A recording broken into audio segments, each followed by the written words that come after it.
Gagamit tayo ng banana blossom para magawa ng veggie burger.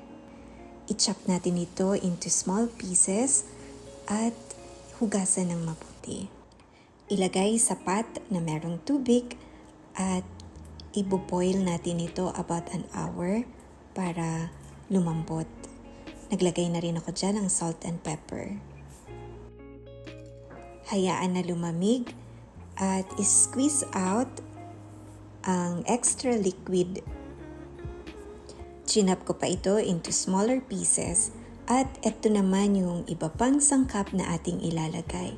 Paghahaluin lang natin ang minced onion, minced garlic, ang ating half cup flour, salt and pepper para sa pampalasa, pati na rin ang liquid seasoning. Gagamit din tayo dito ng 2 eggs. Pwede pa maglagay ng iba pang pampalasa na meron ka sa iyong kusina. I-combine lang natin ng maigi ang ating patty at ready na ito para prituhin. Luto na ito kapag nag-golden brown na ang kulay.